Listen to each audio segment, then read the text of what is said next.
Hello, my primarily schizophrenic viewer base. If you think that the title for this video is maybe a little bit harsh, you're wrong. It's actually not harsh at all. Frankly, I wanted to use slurs in the title, but YouTube won't allow that. The contempt I have, and you ought to have, for legal positivism is immense. And you will hold that contempt for legal positivism by the time you're done watching this. Because let's just say I'm about to drop a truth nuclear bomb on you real quick. A truth nuke, if you will. Anyway, the point is, I want to talk to you about how anyone with a functioning frontal lobe shouldn't be able to believe the garbage that is legal positivism. Now, as always, I want to start with the basics here, because I know some of you are probably thinking, what the fuck is legal positivism? Basically, legal positivism is the idea that the law is whatever the government says it is, and it's legitimate just because it's the law. No ethics, no higher principles, no natural rights. Just whatever some pencil-necked bureaucrat or retarded Washington legislator scribbles down and calls legal. If the state says it's law, you obey, no questions asked. It's basically the cuckoldry of moral systems, where you just sit in a chair and watch the government ram 8 inches of big black lawfare into your life, while you wait your turn to get fucked up the ass by the government next. Now, there are some people like me, for example, who actually have consistent ethical principles. I have a set structure of beliefs, I have a consistent way of identifying right and wrong, and if you, dear viewer, aren't fucking retarded, you do as well. If you're a Christian, or a capitalist, or even a fucking Marxist, God forbid, you at least have some sense of consistency in what you think is ethical. Even if you're consistently wrong about what is ethical like the Marxist, at least you're consistent, right? Now, legal positivists, on the other hand, instead just decide to lick the boots of whoever holds the whip.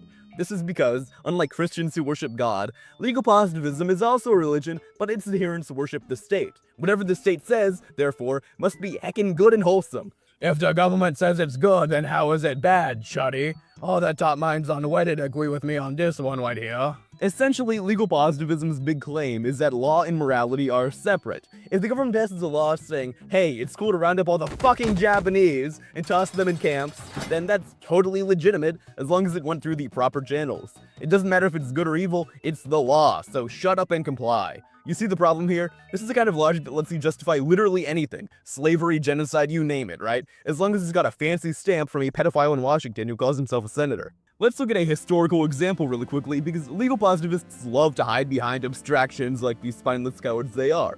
The Holocaust, where famously 60 gazillion Jews died. Now, the Nazis passed laws to strip Jews of their rights, confiscate their property, and eventually kill them. According to legal positivism, these laws were valid because they were enacted by a quote-unquote legitimate government.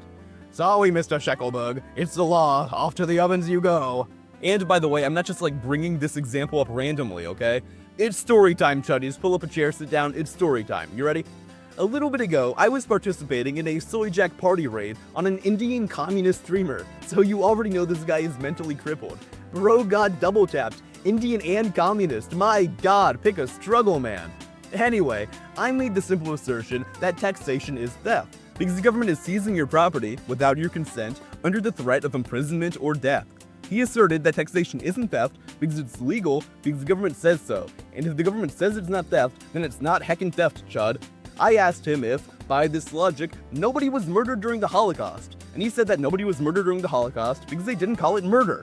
This is the same thing as when LA officials say crime is dropped because they no longer consider theft under $500 to be crime. Legal positivists are actually this retarded. And it's not only just completely inherently morally inconsistent, by the way, but it's also inherently an argument that assumes the state is some benevolent daddy who knows what's best for you, when of course it's not. The state is a machine that runs on power and control, and useful retards like legal positivists are the lubricant that keeps its gears grinding your rights and freedoms to dust. Let's talk about the non-aggression principle, or NAP, because that's my preferred grounding of natural law, and also because, you know, this can't be a crapped-ass video without me talking about the NAP. It's sort of a necessary prerequisite, alright? Anyway, the NAP says that you don't initiate force against anyone's person or property, and this is essentially the single philosophical keystone of capitalism. This segment of the video has been deemed evil by our Lord and Savior YouTube. That's disarming you so the state can fuck you harder, but it's for your safety, and Washington says it's good, so give up your freedoms now, you don't have a choice in it. And legal positivists are so brainwashed that they think this is normal. They'll say, but the social contract! Oh, the social contract. You mean the imaginary piece of paper I never signed? The one that says I owe the government half of my income because some fat fucking Congress decided it's law? Miss me with that bullshit. Seriously, fuck Immanuel Kant. The social contract is about as legitimate as a tranny's gender identification. If I didn't consent, it's not a contract, it's coercion, right? This is simple shit. But legal positivism, of course, says coercion is a-okay so long as it's got a government seal of approval on it. Genuinely, it's such a moronic standard to have. Slavery in the US, perfectly legal for centuries. The Fugitive Slave Act of 1850, that was a law, folks. Legal positivists has got to give that the a-okay. Sorry, Tyrone, back to the plantation. Massa gonna give you a whoopin'. Genuinely, legal positivism has got to be being promoted by like the FBI or CIA or something, because this shit is like the glowy's wet dream. Just total subservience, total unquestioning compliance with whatever the state says. And, by the way, this line of thinking is more common than you know. Legal positivism is essentially the moral North Star for like Redditors, for example, at least when a Democrat is in power.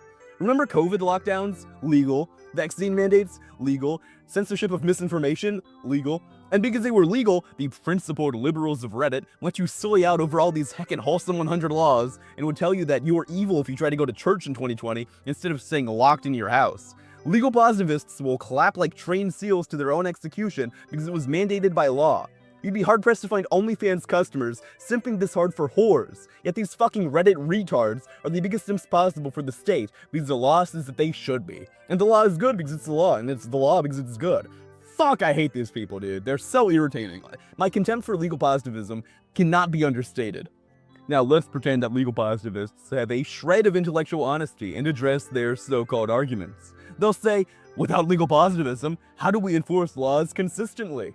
The reality is that the state's laws aren't consistent. They're a patchwork of corruption and power grabs. One day, for example, it's legal to own a brace for your firearm, and the next it's not, all depending on which politician needed a bribe. To have consistency, you need a consistent philosophy on ethics, and not just like an arbitrary edict from a client of Epstein, which is currently what the government runs on. And then they'll make more arguments, right? But like, what about crime, they'll say? We need laws to punish murderers. You don't need a law to tell you that murder is bad. Murder violates someone's right to life, so you deal with it through restitution or defense. You already know that murder is wrong. That's written in your DNA, unless you're a sociopath or legal positivist, which is basically the same thing. There are better ways to handle criminals than a corrupt court system that lets disadvantaged and diverse people walk for the good of society, and then throws you or me in a prison for digging a fucking hole without a permit. Dude, like, it's just moronic, it's moronic.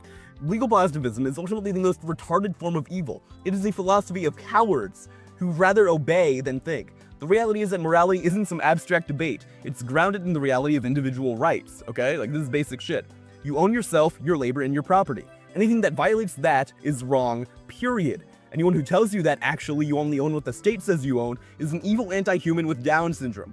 Genuinely, every legal positivist is either a retard or a sociopath, and I'm being generous by giving them the choice, since the majority of them are both. And the really incredible thing to me is that most of these people are academics who think they're smarter than you because they've got a degree from a government-approved institution after all, right? They're the same people who argue that there is no objective truth or reality, and that anyone can be anything, and that maybe that delusional schizophrenic with gender dysphoria is actually heckin' valid. And the entire time, while spewing these absurd, cripplingly retarded takes, they'll say that you're the retard for not going along with them. The nerve of these people is honestly extraordinary. Anyway, I guess to sum it up, legal positivism is a philosophy of spineless bootlickers who think that laws are magic just because they come from a government. It's the intellectual equivalent of a lobotomy patient arguing that their lobotomy was good for them because the doctor said it was, and that the fact that they no longer have motor control is irrelevant.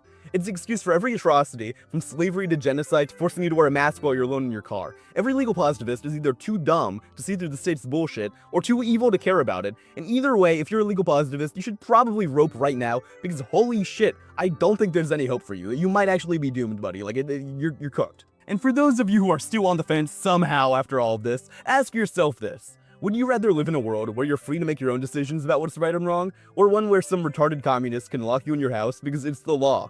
If you pick the second one, congratulations, you're a legal positivist, and I'm sure you'll have a very successful career as a journalist or unemployed Redditor, one of the two, right? Those are the only career options available to you.